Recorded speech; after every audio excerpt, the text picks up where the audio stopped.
a little bit less than 40%.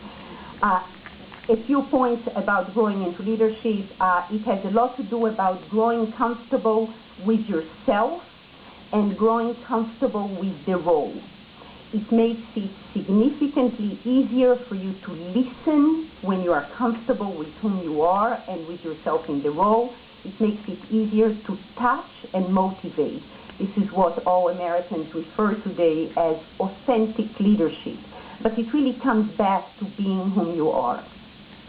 The second is the constant struggle, which I'm sure is true again across gender, to focus on what you want to get accomplished beyond the short-term pressures.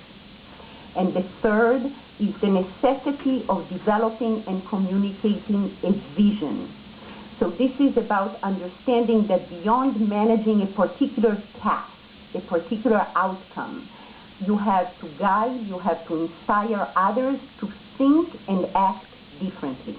It is very much about articulating long-term goals, not about the immediate task. It's about being very clear on what that vision is, and I would say very repetitive on what that vision is. Leadership, from my perspective, or extending your power and influence, is a matter of choice, not chance. You have to want it. It is true in the office and outside. You must believe you can make a difference. You can't be an observer. You must act. You can't just be sitting in the sidelines and commenting about what's not working. You have to act. And it, again, gets better with practice, whether that practice is on or off the job. On a more personal level, very quickly, I realized, I would say some 10 to 12 years ago, that leadership carried with it the right, the privilege, and I would say the obligation for a much broader perspective. Or, as a good friend had put it to me, being in the rat race could make you only a winning rat. Did not seem particularly attractive. I had traveled to Rwanda, still the CFO of JP Chase, at that point it was Chase in the late 90s, and I did come back from that trip to Rwanda with a new perspective on responsibilities of leadership. I chose to focus my activities on women and children in developing countries because my sense is the need is so much greater. By the way, in those types of activities, you get exposure to people, to ideas, you do practice similar skills, you establish relationships, and you make your work known and relevant to a much broader circle. In my activities today, as you all, or maybe you don't know, but in my activities today, I'm basically an outsider looking into business practices with the insights of having been an insider for many decades. Before I open up for Q&A, I wanted to make very few observations on how I see the role of the CEO changing.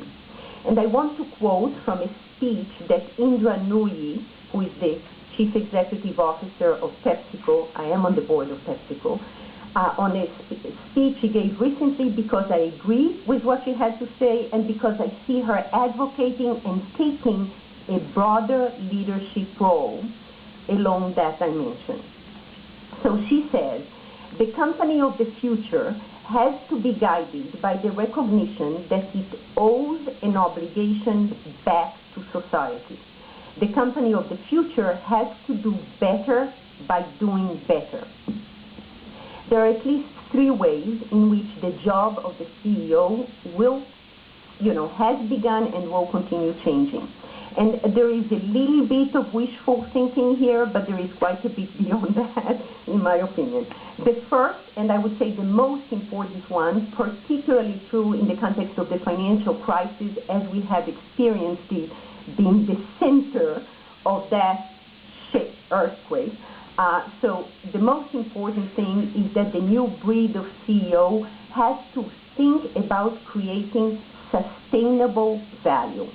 They have to think long-term. I will give a very brief example from Pepsi. Pepsi employs about 280,000 people. it produces a good return to shareholders by selling sugar drinks and salty, oily snacks. Sustainable value for them means making their fun products better for you, reducing saturated fat, reducing salt, putting different kinds of wheat, etc. So making those fun products better for you and with great attention to the environment. The underlying theme of, and I mean it in a very substantive way, of the strategy that Indra Nooyi has taken on over the last 3 years is performance with purpose. And again, we can come back to that.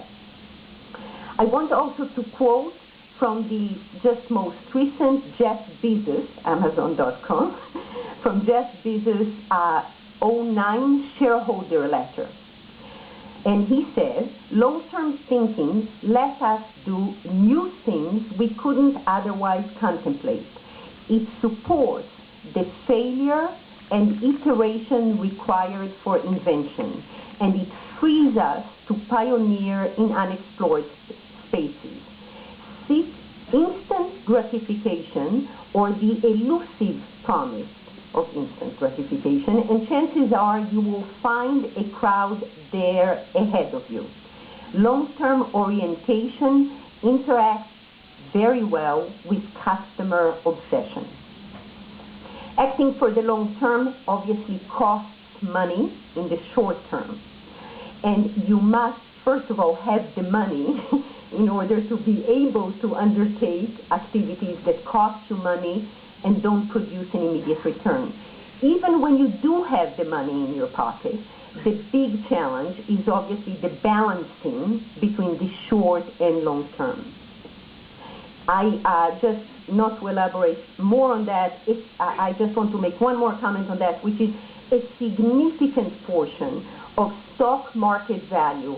In fact, research would say 80% of a company's market value depends on cash flow expectations beyond the next 3 years. The second requirement for the CEO as we go into the decade is to understand the way that public and private sectors are coming together to work constructively within that framework.